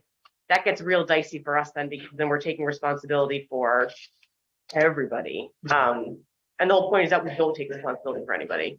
I think You know what I it's mean? behavior based. So if that child, whether they're Yeah. special needs or not, is their behavior is not conducive to policy, that's where you would reach out, right, to the caregiver or, right, if you had an issue. Yeah, I think she's meaning like adults with special needs though, right? Is that what you mean? Meaning what exactly though? Like how we're responsible for them or not, or? Right, with her meeting guidance, I don't know. Thank you. I don't think that's something we can put, have policy over, other than to have it, fall under our patron rights and responsibilities, which we'll get into, which states like that the patron has the right to like get the help that they need and get the guidance that they need and the information they need. But I feel very uncomfortable assuming any responsibility for anybody over the age of like 12, because even at all, because we don't even assume responsibility for kids. And I think that gets real. I think that becomes a bit much for us. Yeah. It's all tricky. Would you by any chance, reach out to Boston, since you're referencing some of their policies, and let them know what we were thinking here? And maybe they'll say something to the effect of, bless you, to the effect of, yeah, we thought about saying determine, and this is why we didn't do it. I'm just That's a wondering, good is idea. that worthwhile to do? And I don't mean to get more work, because you've already done a bunch of work here since May. And through the chair, even if you threw in the word cannot legally, wait a minute, now you opened up the legal door. Right. And I'm not That alone. word. Oh, I'm not I putting don't that want word. to use that word. Yeah, Just a thought, and again, I'm not trying to create work here. but we do have to So we will take care of continue, ourselves. we will continue to work on that one then. You know, what? One last thing, I'm sorry to drag this out. Is there an age, I used to think so, and I don't know if it's anymore, that you are not allowed to be left home alone? Isn't there an age that you're not allowed to have to have adult supervision? I don't know. I don't think there's a law There's not a law, okay. unless a crime is committed. And then it wouldn't be a law. It was just that there's a crime and someone has to do it. It wasn't a crime, but I thought at some point when I was younger, I knew of that. It just hit me. Anyway, okay. That's something your parents told you. So You're right. Maybe you're right, Katrina. You have to ask my mom that. She did all right. She's okay. So I guess since we were talking about the safe child policy, that kind of leads into the patron rights and responsibilities. This basically is a combination of 5 previous policies that were all very outdated, and very short and weren't really worthy of their own policy. And they were very, they only talked about like what patrons, you cannot do this, you cannot do that, you cannot do that. And Alan, I felt very strongly that we should have a rights and responsibilities, which includes like what a patron has a right to, and what a patron can't do, and what a patron has a right to expect from us as library staff and from their experience in the library. So it's lengthier than these other 5 documents, but it kind of puts together, reasonable behavior, what you can use the library for, what you can't use it for, reasonable behavior, what we expect of you for reasonable behavior, what you can expect from us, what our reasonable behavior is. So we kind of all are working together when people are in the library. So it's not just yelling at people. This is one of those things where it's said that we have to mention some of these things, like sound levels. Libraries are quiet. They're not though. They're supposed to be, right? No, Depending where. not really, not anymore, not really. No, and that's part of it, right? That we have people that are, so part of this is we feel very strongly that acknowledging that any reason somebody's in the library is equally valid as somebody else's reason. We had a patron who was really frustrated because he was trying to do some quiet work when the teen librarian we didn't have a teen librarian. And so some teen boys were quietly playing computer games. Another patron was trying to do work. And he was like, can't you kick those guys out? Like, I'm doing work that's more important. And we were like, actually, it's like, I know that you find it more important, but the point is that we are open to all. And so everybody's reason for being here, whether it's reading a book or writing a resume or playing a computer game or hanging out with your friends and playing a game, it's all equally valid. And so how do we all kind of coexist around that? The noise part is part of that. Like, it's not quiet because not all people are here to use it as a quiet study space. Some people are here to play games or hang out with their friends or have a meeting. So that a lot of the stuff is like basically teaching each other like your reason for being here is equally as important as mine. So we have to figure out a way to coexist and not, make each other feel unpleasant. And sometimes that involves moving people and encouraging kids to stay in the teen areas and encouraging people to go on other floors where it's quieter. Yeah, But we're not going to prioritize one person's use over another's just because of age or what they're doing. okay.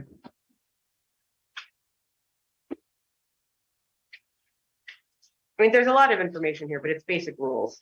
Yeah. Essentially, a lot of it is rules. Civility. Yep. That's what it's all about. Yeah, Yeah. getting along and let's hang out in a big giant public space together and kind of become a community here. And we thought it was really important to also put in like what you can expect from us, which is really important because that's never been in here before. Patrons have never, because a patron, it also protects the patron that if a patron's asking for a question and a staff member is in a really bad mood and is really objectively rude, my staff has a responsibility to the patron to not be like that, to give them prompt and courteous and correct, good customer service. And patrons have a right to that as well, because we're all working together here. But it also gives us it also explains in here what happens if, something bad does happen and if things escalate and if there is bad behavior by people of any age and if things do warrant calling the police or the non-emergency number. That also does it also explains to patrons like what the next levels of escalation are if necessary.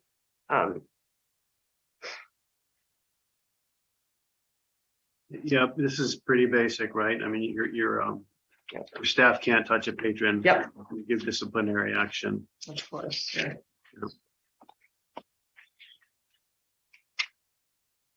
I have it on the very first paragraph.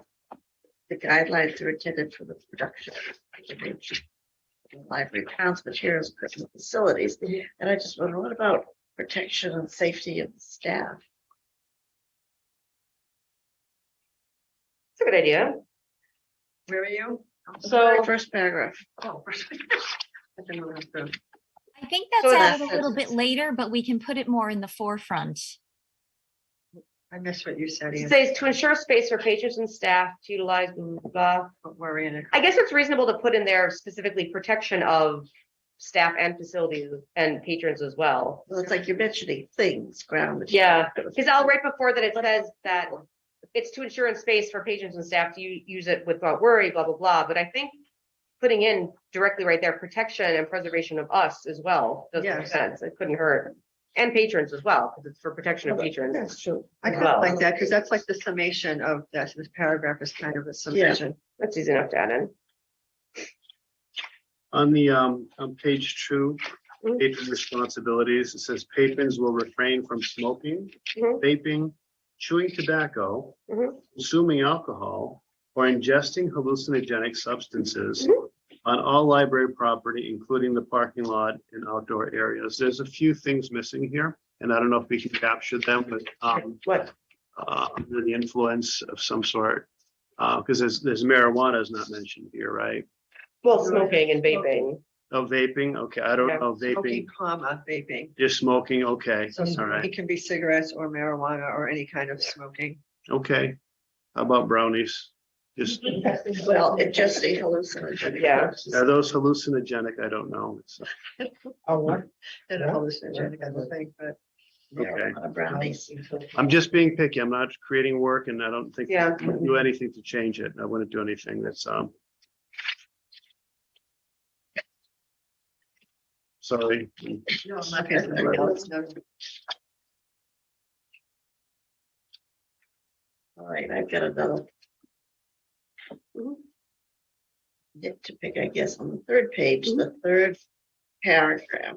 Yep. About placing items in the hands of someone other than the borrower, leaving items unattended. Now, doesn't that mean while on the premises? I mean, what can you do about leaving a Chromebook unattended at home? Well, I think that that does refer to when they're, well, Al? Because we do have, people do use things in the library as well, though. Like we have Chromebooks that people can check out for in-library Right. use. Al? I didn't hear which part Trustee Quinn was referring to. Can you just direct me? Page 3, paragraph 3. 1, 2, 3.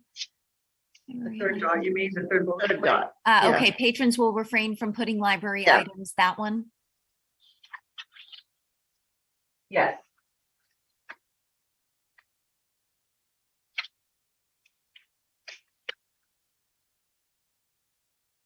Leaving a book in the rain. I mean, doesn't it technically just apply to people? Apply to what? Is your question is that it's not specific enough? I'm sorry, what was your question about that? bullet point? Leaving items unattended. Right, if you leave something unattended, you left it unattended, it doesn't matter if you left it unattended at home or at the library, it's unattended. Well, you could have it working at your desk at home and then walk away from the desk. and- Use the restroom and leaving it, Yeah. that would be not okay according to this. No, that's.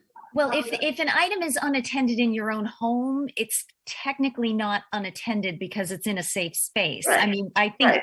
I think Kate and I would consider it extenuating circumstances if somebody's house was broken into.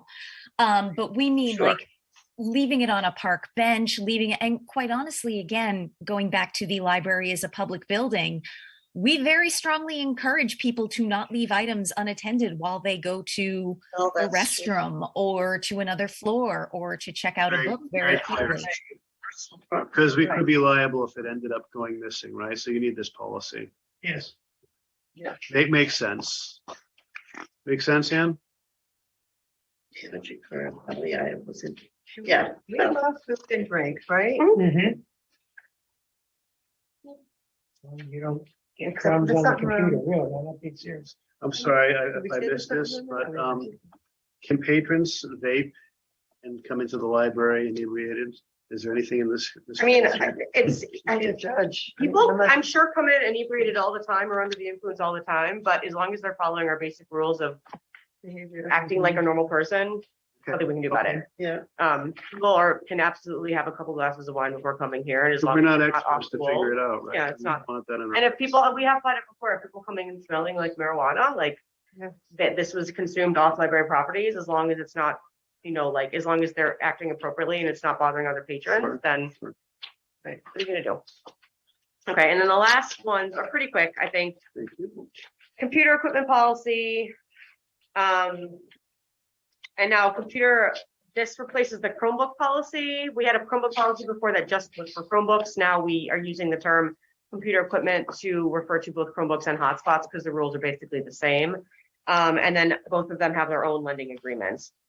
It's pretty much all the same information. The difference is that we now have, in order to provide access to all patrons, a patron may check out each piece of computer equipment once per calendar month. Library staff will note your last checkout date based on previous lending agreements. And then at the back of that, computer equipment is checked out as a kit with a case, charger, and mouse, must be returned with all these items. And then when we check it out, basically the current physical state of all items will be noted on the lending agreement. And so the lending agreement has a place for physical condition, basically dent, scratch, mold on the case, anything. And then when the patron signs, they're acknowledging you're checking it out in that state. And then when it's returned in person, staff member looks at it. If anything is clearly wrong with it, then that person cannot check out that item for 2 months because the item will have to be replaced or repaired. To do that at school. I think these last documents are pretty straightforward. I have a question though. Mhm. What's a hotspot? It's a Wi-Fi hotspot. It provides wireless internet access. It's a little, looks like it's smaller than that, but it's a little box that you can take it anywhere in the US or Canada or Mexico, like on vacation. I take it with me to Maine. And you turn it on and it gives you free internet access for how long you have it. The ether. Cell service. Yeah, cell tower. You have to have cell service wherever you go, but Oh, Yeah, cells. right. yeah, So, So when cellular. signing the Chromebook lending agreement, I have to have read this. yes. Okay. And the Dropbox stuff too. Yeah. Okay. All right, so, Wow. So I- any further questions? Wow, on it's these heavy policies? duty. Well, there's obviously work to do on the state child policy, but the other 7, Yep. we can do See that. those and, Yeah, and all right. be done with those, and then Al and I will finish this up and send this off as soon as we I'd can. like to have a motion to have these 7 policies minus the 8th one, the safe child policy, accepted Yeah. this evening. So moved. Second, and Donna's the second. Whichever. All right, Stephanie first, and discussion. We had a discussion. All in favor? Aye. Any opposed? You guys have it? Thank you. Motion carries unanimously. Thank you. This Nice is a job. lot of work. Do any papers that to see policies? We mostly have them so we can be like, see, we told you you can't do that. Yeah, exactly. They're all on our website though. People do look every so often when it specifically, affects them, but they're really just, most of these are just here for our protection, honestly. So there is a rule that we can fall back on. And like with the book, with the request for reconsideration, those people haven't asked for that in a long time. But that's pretty much the only one that people ever asked for. But the rest of these are easily accessible on our website. And we do have printouts. So we're gonna make sure these new ones get to all of our public service desks. So they're there for staff to know and just people to rattle off if necessary, but they're mainly just here. So in the background, there's something that protects us when something happens that is applicable. In a perfect world, the policies exist, but nobody knows them because they don't have to. But that's not the world we live in, so. All right, Thank agenda you. item number 8, resolution. What's this report of preservation? It's in the director's reports. Oh, that's right, the director. Oh. It was left over and I'm like, what is this? Sorry. No resolutions?